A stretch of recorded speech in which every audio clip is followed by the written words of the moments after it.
Ladies and gentlemen, please welcome ESPN's Jeremy Schaap, and he's in conversation with News Talk's Gilroy.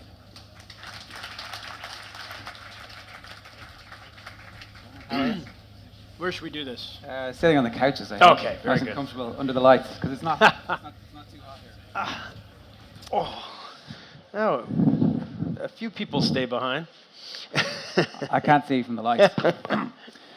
This is a conference, a summit that grew up as a technology summit. And so frequently when we talk to people who aren't technologists or CEOs of companies, It's not me. Well, Yeah, exactly. Neither of those things. There's a real attempt to, so technology must be really changing your business and driving it forward. And actually, I'd like to talk to you about the things that technology hasn't done to sports writing, sports reporting.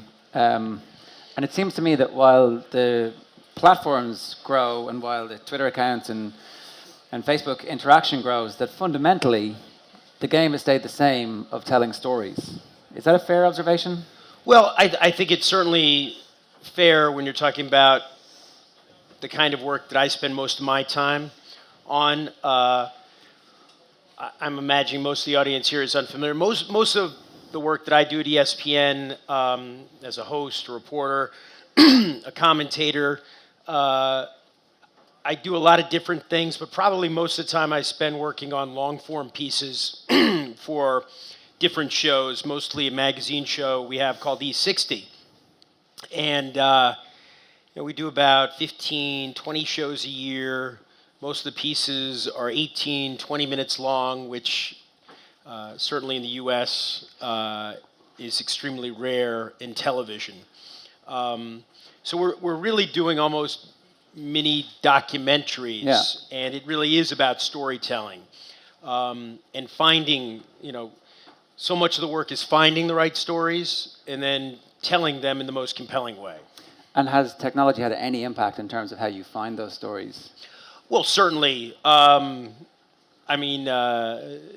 revolutionary, nothing new, but it was it would be hard to imagine finding the stories that we find now without the benefit of the internet in general. Over the last few years, the stories I've done in Bahrain and Oman, Bhopal, India, Qatar, all over the world are stories that might not have as easily found their way to our attention if we couldn't just get online and find things. And there are little ways in which things... I remember the first time I thought Twitter was making a difference. For me, I used to cover the Tour de France when there was a certain prominent American competing who had a chance of winning. And we stopped when he stopped. But I am not a French speaker, although I took 9 years of French. And when you're covering the Tour de France, you've got to... If you're doing it for TV or radio, you have to be at the start each day and at the finish each day. So basically, you're in a race too to get to the finish before the riders. You would think, oh, that should be easy. You're in a car, but you have to go the long route around. And sometimes it comes right down to it. And not being able to understand French on the radio, you're kind of in this position where you just have no idea what is going on for 5-6 hours. Until Twitter came along, and then I'm like, oh wow, this thing's kind of cool. I can actually follow what's going on in the Tour de France because there's a guy sitting at home in California who is live tweeting every single thing every 2 minutes. And then certainly over the last few years, the impact of athletes making their own statements and creating controversies. There are all kinds of ways in which, yes, technology is changing the work we do, but it does fundamentally come down to the way you tell stories and the stories that you choose to tell. It's fair to say as well that audiences have become far more fractured simply as a function of the amount of choice that we have when it comes to what TV channel or what media source you want to either subscribe to or choose to be a supporter of or a watcher or a consumer of.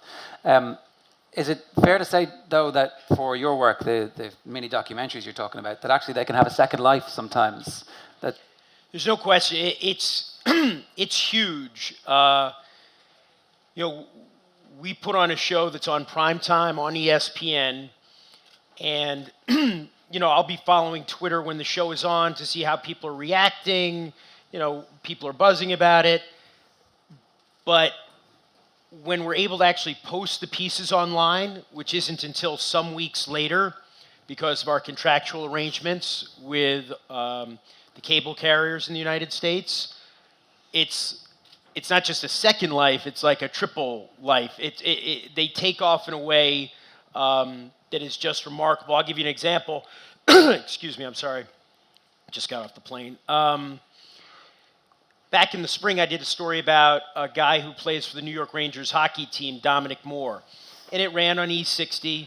And it was a story that's similar to a lot of that we do, an inspiring story, a sad story. He lost his wife to cancer when she was 30 years old. He took the year off from hockey, although teams wanted him to play, to take care of her and then to mourn. And then he came back, and had to adjust. And when the story ran on E60, which gets good numbers, good audience, there was some reaction. But then a few weeks later, when we were able to post it online, it also helped that he scored the goal to put the Rangers in the Stanley Cup Finals. It just went crazy, unlike anything I've ever seen. The piece itself, SportsCenter tweeted out a link to the piece. SportsCenter's our flagship show on ESPN. And then, tens of thousands of retweets, views on the ESPN.com page. It's almost like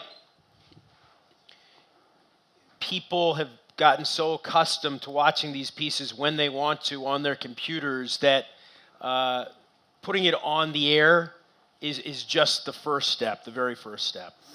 That has implications for all sorts of things, not least the power of storytellers to become more important to an organization. Now, I don't know. I hope so. I hope you're right. But I wonder if ESPN, obviously ESPN is such a huge behemoth at this point that you have key storytellers within the organization whose job it is, but they also allow E60 to go off and make these shows. And I'm wondering what that means for the future of individual journalists. It's a slightly different example, but earlier on in one of the talks, we heard about how Shaquille O'Neal decided he was going to be a global icon brand as well as just Mr. Armato was here. Exactly. Okay. As well as just a player. He's back tomorrow again as well, if anybody missed it, as part of a discussion about agents. At what point do we start seeing these iconic journalists? I'm waiting for it, frankly. I don't know. Certainly the conceit of E60 was to kind of highlight the reporters interacting with the subjects, and that was the original conceit. But as the show's developed over the last 7+ years now, we've seen that ultimately the subjects are the stars of the stories, as they should be. A lot of it comes down to the way you choose to tell stories. Clearly, as someone who grew up watching, say, 60 Minutes, the preeminent news magazine show in the United States, there was this fundamental relationship between the viewer and the reporter. And you knew what you were going to get when Morley Safer was on versus Mike Wallace versus Steve Croft. And seeing them interact with the subjects was important to the story. We do less of that at ESPN. Most places do less of that. But I think that because these stories now have, as you've already suggested, Jerry, these second lives and third lives and fourth lives, that reporters get a chance to demonstrate their styles and their talents, which is all you can hope for. And also in an environment in journalism in the U.S. where there's been so much contraction, there's been so much cost cutting, there are so many fewer opportunities to do really high-end, expensive work, especially in a medium like TV, where it's not just sending one guy overseas or one woman overseas, but it's a team and it's travel expenses and it's footage expenses, all that kind of stuff. ESPN, has run counter to the trend and has spent a lot of money doing things that are very highly produced. I feel fortunate to have been part of it. I started working at ESPN 21 years ago, and I think if you look back, I've just been lucky. But if I could go back 21 years ago and tell a 24-year-old version of myself, which would be the place you'd want to work for the next 2 decades in media, where you're not going to experience all those contractions and all the cost cutting and the viewership declines and all that, it would probably be ESPN. Were they happy enough to give you time off to, Darren mentioned Cinderella Man, you've written a couple of books, the Jesse Owens book obviously also did incredibly well, and everybody should read them both. I agree. Were they happy enough to give you time off for that kind of stuff? Well, you know, they were. I grew up, some background, I grew up in a household. My father was a famous sports reporter in the United States, one of the most famous, one of the most accomplished. And in addition to his work on network TV for 30 years, he wrote 33 books. So I've only written 2, so I'm feeling like a slacker. He was a guy who was a famous workaholic. So I think, like a lot of people in the business, no matter how hard we work, I tend to kind of feel like you're not working hard enough. And they've been generous enough, not to so much, I haven't really asked them to carve out time for me to do other stuff, and I haven't done it in a while. Life tends to get in the way. But, you know, books, I grew up in a household where books get written, you know, from midnight to 3 a.m. or from 6 in the morning to 9 in the morning before the rest of the workday starts. So, you know, it's a different world now. My father grew up in a generation at the Herald Tribune with guys like Jimmy Breslin and Tom Wolfe, where work was everything. They were at work all the time. When they weren't at the office, they were working stories at bars, at restaurants, traveling. I think there's a healthier balance now. People spend more time with their families, with their kids, but it probably diminishes the quality of the work.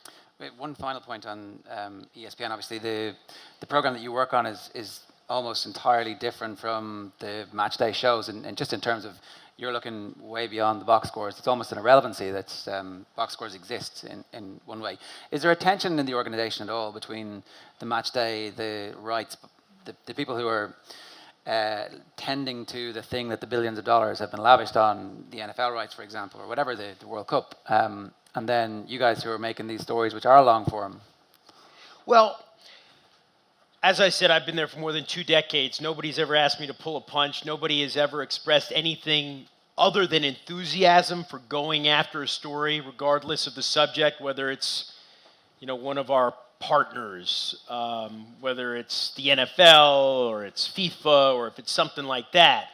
You know, I'm sure there are guys on the other side, on the business side, like, oh, here we go again. But they've never interfered with the work that we do. And I think that's critical. So much of ESPN's success over the last 30 years has been based on not only, you know, the contracts that it forged to allow it to put all these games on TV, which draw huge audiences. You mentioned, you know, how audiences are declining, diminishing, but sports has been the exception to that in many ways. But ESPN's powerhouse in a lot of ways has also been SportsCenter, the news and information show. Yeah. And if viewers can't trust the information they're getting there, that property is no longer valuable. How did the Bill Simmons stuff play out amongst your colleagues? You know, when he got suspended recently, I mean, I didn't follow it that closely. I had been covering some of that stuff as well about the NFL commissioner. If you don't know what we're referring to, one of my colleagues, Bill Simmons, who's probably the best-known sports reporter in the country right now, he got suspended by the company for making some comments on his podcast about the NFL commissioner, Roger Goodell, in the wake of the domestic violence crisis. You know, I think that that was a telling moment, the crisis, for a lot of people in the company. And a lot of people came forward and expressed things from the heart that they hadn't before, certainly not on that subject. And it was a moment when a lot of women in the company, you know, made their feelings known. And I think it was difficult because it's a hard line. You know, where are we advancing the story? Where are we being objective journalists? Where are we being commentators? And that was a story that challenged us because it generated so many feelings for people. Isn't that exactly where all of journalism's tension point is going to come in future? Because the separation between the content creators, the company they work for, the stories they're covering, that all seems to be converging at the moment. Yeah, I mean, certainly, more so than ever before. There is the tension there, at least in terms of public perception, about you have these partnerships that are extremely important to the bottom line, not only at ESPN, but at the entire Disney Corporation. To what extent you have to protect those? I've always felt that there's been an understanding on the part of our partners, the NFL, Major League Baseball, NBA, FIFA, you can go on, that ESPN is, in addition to a network that happens to show games, it is a news gathering entity. And it owes it to its viewers, to its radio audience, to its ESPN.com audience, to its TV audience, to cover sports news the best way it knows how. And I don't think anybody can accuse us. I think that we're often accused, or it's often suggested that these conflicts of interest make it impossible for us to do that job, but I can't think of any instances in which anybody's been able to produce evidence of stories where it actually did do that. Yeah, so you're not spiking stories on the basis of being a rights holder. You mentioned your dad, and obviously, I don't know, obviously, but I'm guessing that was a big influence on your decision to go into the media. I don't know if you have kids, but I wonder if maybe you do, maybe you don't. Would you be happy enough for your kids to go into the sports media? Well, I hope they're smarter than that. I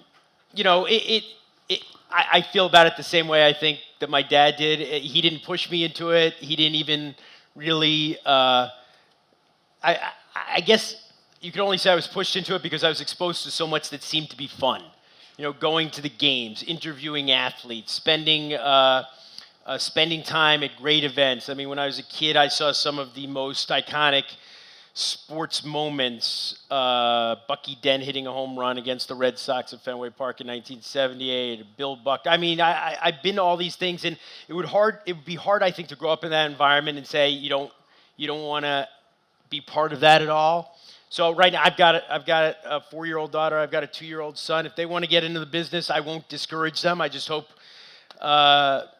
they do it for the right reasons. Okay, we're in the red zone, but I want to ask one final question.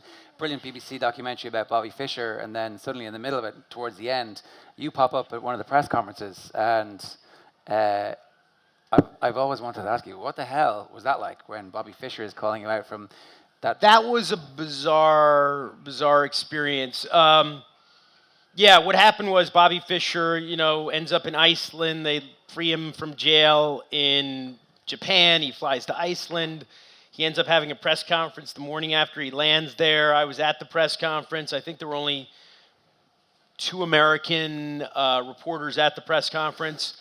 And it just kind of descended into this one-on-one confrontation between me and Fischer. And he got a little impertinent. Yeah, I mean, I think Bobby clearly suffered from mental illness, and some of it manifested itself at the press conference, and I was put in a position where I had to kind of respond to him.